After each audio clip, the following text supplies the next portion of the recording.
రాబోయే సీజనల్ వ్యాధులను దృష్టిలో పెట్టుకొని ప్రాథమిక ఆరోగ్య కేంద్రాల్లో అన్ని ఏర్పాట్లు చేశామన్నారు హనుమకొండ జిల్లా వైద్యాధికారి అప్పయ్య. మెడిసిన్ తో పాటు అవసరమైన సిబ్బందిని నియమించామని పేర్కొన్నారు. వరంగల్లో ఇప్పటివరకు కరోనా కేసు నమోదు కాలేదన్నారు. కరోనా కొత్త వేరియంట్ అంత ప్రమాదకరమైనది ఏమీ కాదని, ప్రస్తుతం సోషల్ మీడియాలో కరోనా వ్యాప్తిపై వస్తున్న వదంతులను నమ్మొద్దని ప్రజలకు విజ్ఞప్తి చేశారు. ప్రైవేట్ హాస్పిటల్స్ అధిక ఫీజులు వసూలు చేయొద్దని, ఖచ్చితంగా టారిఫ్ బోర్డును ఏర్పాటు చేయాలని సూచించారు. ప్రైవేట్ హాస్పిటల్స్ నిబంధనలు ఉల్లంఘిస్తే చర్యలు తప్పవంటున్న హనుమకొండ జిల్లా వైద్యాధికారి అప్పయ్యతో మా వరంగల్ ప్రతినిధి రాము ఫేస్ టు ఫేస్. దేశవ్యాప్తంగా కూడా ప్రజలను భయభ్రాంతులకు గురి చేస్తుంది. ఇప్పటికే వేల సంఖ్యలో కరోనా కేసులు రోజువారీగా నమోదవుతున్న పరిస్థితి. గత 2 రోజులు కూడా వరంగల్లో కరోనా కేసులు నమోదవుతున్నాయి. ఎంజిఎంలో తీవ్రస్థాయిలో కరోనా పేషెంట్స్ అడ్మిట్ అవుతున్నారని చెప్పేసి వదంతులు వినిపిస్తున్న నేపథ్యంలో అసలు కరోనా వ్యాప్తి జిల్లాలో ఏ విధంగా కొనసాగుతుంది, అసలు ఏం జరుగుతుంది తెలుసుకునే ప్రయత్నం చేద్దాం. ప్రస్తుతం మనతో పాటు హన్మకొండ జిల్లా వైద్యాధికారి అప్పయ్య గారు వారితో మాట్లాడించే ప్రయత్నం చేద్దాం. సార్ నమస్తే అండి. గత కొన్ని రోజులుగా కరోనా వ్యాప్తి సాగుతుందని చెప్పేసి భారతదేశ వ్యాప్తంగా ఒక చర్చ సాగుతుంది. 2 రోజుల నుంచి కూడా వరంగల్లో ఎంజిఎంలో కరోనా కేసులు నమోదని చెప్పి ఒక స్పెక్యులేషన్ అయితే వస్తుంది. ఏ విధంగా చూడండి. సో నమస్తే అండి, నేను డిఎంఎన్ హన్మకొండ. సో వాస్తవంగా మీరు అడిగినట్టుగా మన వరంగల్లో ఏదైతే వచ్చిందో అది అవాస్తవము.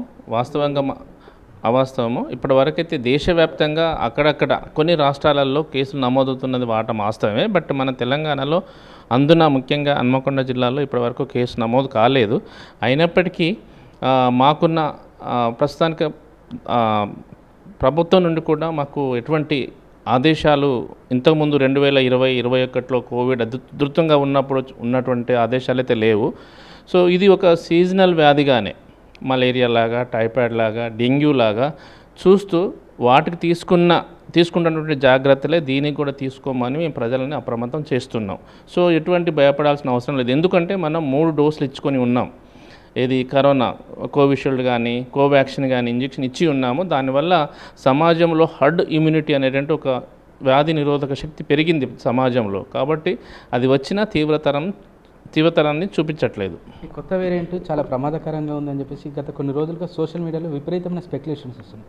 ప్రజలు కూడా చాలా భయభ్రాంతులకు గురవుతున్నారు.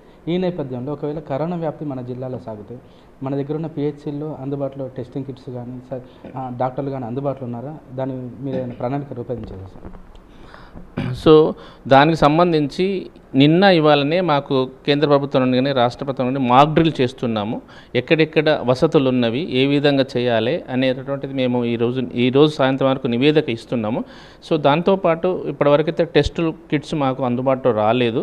సో ఎందుకు అంటే తీవ్రతరం లేదు కాబట్టి మాకు టెస్ట్ కిట్స్ అందుబాటులో లేవు. అయినప్పటికీ మేము ఇంతకుముందు చేసేలాగానే ప్రణాళిక సిద్ధం చేసుకొని రెడీగా ఉన్నాం. ఎటువంటి ప్రాంతాలకు గురి కావాల్సిన అవసరం లేదు ప్రజలు. సో అంత తీవ్రతమైతే లేదు ప్రస్తుతం వేరియంట్ కూడా. ఇప్పుడు మరికొన్ని రోజుల్లో వర్షాలతో పాటు సీజనల్ వ్యాధులు కూడా విపరీతంగా వ్యాప్తి చెందే అవకాశం ఉంది. మన దగ్గర పూర్తి స్థాయిలో ఎన్ని పిహెచ్సి సెంటర్లు అందుబాటులో ఉన్నాయి? దానికి సంబంధించి సిబ్బంది కొరత ఏమైనా ఉందా? మందులు అందుబాటులో ఉన్నాయా సార్? దానికి సంబంధించి మీరు ఏమైనా కార్యాచరణ రూపొందించారా? సో సీజనల్ వ్యాధులకు సంబంధించి మేము ఈ మధ్యలోనే కలెక్టర్ ఆధ్వర్యంలో కన్వర్జెన్సీ మీటింగ్ కూడా పెట్టుకోవడం జరిగింది. మీకు మా డైరెక్టర్ ఆఫ్ హెల్త్ కూడా మమ్మల్ని అప్రమత్తం చేశారు జూమ్ మీటింగ్ ద్వారా. సో తదనుగుణంగా మేము మందులు ఎప్పటికప్పుడు ఇండెంట్ పెట్టుకోవడం జరుగుతుంది. అలానే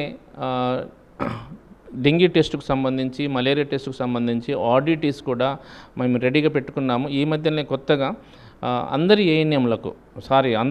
ఆశాలకు మలేరియా టెస్టులు చేయమని మేము ప్రాథమిక ఆరోగ్య కేంద్రంలో ఉన్న ఎల్టీస్కి రోజుకు 5 చొప్పున ఇవ్వమని చెప్పడం జరిగింది. ఎందుకంటే వాళ్ళ పరిధిలో ఉన్న జనాభాలో ఎవరికైనా జ్వరం వచ్చినట్టు అనిపిస్తే మలేరియా టెస్ట్ చేస్తే మలేరియా కాదు, తర్వాత ఇంకేమవుతుంది వైరల్ ఫీవర్, దానికి సంబంధించిన మనం మందులు ఇచ్చుకోవచ్చు. ఒకవేళ మలేరియా అయితే కనుక దానికి ప్రత్యేకమైన ప్రోటోకాల్ ఉంటుంది, మలేరియా ట్రీట్మెంట్ ప్రోటోకాల్ ఉంది. సో ఆ విధంగా చేస్తున్నాం.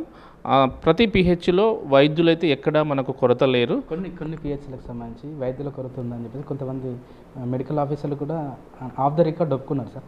అంతేకాకుండా మెడిసిన్ కూడా కొంత మనకు ఆలస్యం అవుతుంది, ప్రభుత్వ దృష్టికి తీసుకెళ్ళాలి, కానీ మేము బహిరంగంగా మాట్లాడే పరిస్థితి లేదని కొంతమంది మెడికల్ ఆఫీసర్లు మా దృష్టికి తీసుకొచ్చారు. ఏ విధంగా చూస్తారు? ఇది అవాస్తవం అండి. వాస్తవంగానైతే ఎప్పటికప్పుడు ఏదైనా ఉదాహరణకు ఈరోజు 10 ఇండెంట్ పెడితే మెడికల్ ఆఫీసరు ఫార్మసిస్ట్ కనుక టీజీఎంఎస్ఐడిసికి సెంట్రల్ డ్రగ్ స్టోర్ ఉంటుంది, దానికి ఇండెంట్ పెడితే సప్లై చేసే రోజుకి బహుశా 1-2 తగ్గితే తగ్గొచ్చు, కానీ మళ్ళీ వెంటనే మనం దాన్ని రిప్లేస్ చేసుకోవడానికి అవకాశం ఉంది. ఎందుకంటే మనం ఏటూరు నాగరమో లేకపోతే భూపాలపల్లిలో మహబాద్లో లేదు, అయినా ఇప్పటికి కూడా ఎక్కడికక్కడ సెంట్రల్ మెడికల్ స్టోర్ ఏర్పాటు చేసినారు ప్రతి జిల్లాలో. సో ఇంతకుముందు 2 సంవత్సరాల క్రితం ఉన్నటువంటి మెడిసిన్ కొరత ఇప్పుడు ఉండకపోవచ్చు. డాక్టర్స్ కూడా ఎక్కడా లేరు, నాకు అన్ని చోట్ల ఉన్నారు.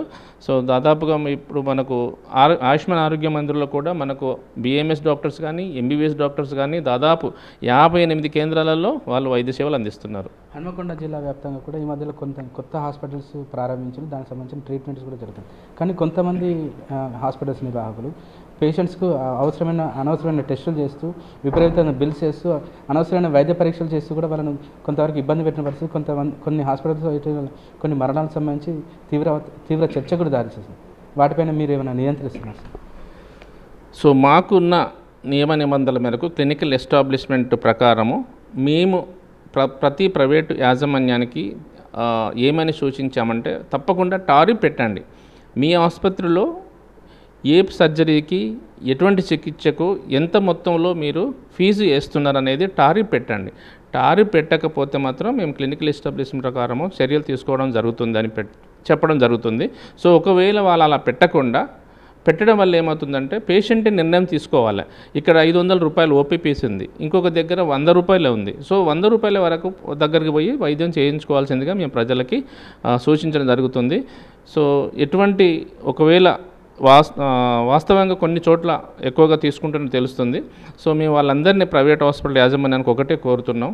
సో టారిఫ్ పెట్టండి, ప్రజలకి తక్కువ ఫీజులు వేయకండి, వాళ్ళని ఇబ్బంది పెట్టకండి అని కూడా మీ ముఖంగా వాళ్ళని సూచించడం జరుగుతుంది. ఫైనల్గా సార్, మన దగ్గర ఉన్న వెల్నెస్ సెంటర్లో రిటైర్ ఎంప్లాయీస్తో పాటు జర్నలిస్టులు కూడా ట్రీట్మెంట్ పొందడానికి ప్రభుత్వం ఏర్పాటు చేసింది. కానీ అక్కడ కొంతవరకు మెడిసిన్స్తో పాటు టెస్టులు కూడా సరిగ్గా అందుబాటులో లేవు, డాక్టర్లు కూడా అందుబాటులో రావట్లేదు అని చెప్పి కొంతమంది పేషెంట్స్ ఆరోపణ చేశారు. దాని మీద మీరు ఏం చెప్తారు? సో ఈజీహెచ్ అంటే ఎంప్లాయీస్ జర్నలిస్ట్ హెల్త్ స్కీమ్ ఏదైతే ఉందో రిటైర్డ్ ఎంప్లాయీకి నిర్దేశించబడినది. సో అక్కడ ఒక 3 నెలల క్రితం డాక్టర్స్ కొరత ఉన్నది వాస్తవమే. సో ఆ మధ్యలో కలెక్టర్ దృష్టికి పోగా కలెక్టర్ నన్ను ఆదేశించగా నేను నోటిఫికేషన్ ఇచ్చి వాళ్ళకు డాక్టర్లు కూడా అక్కడ తీసుకోవడం జరిగింది.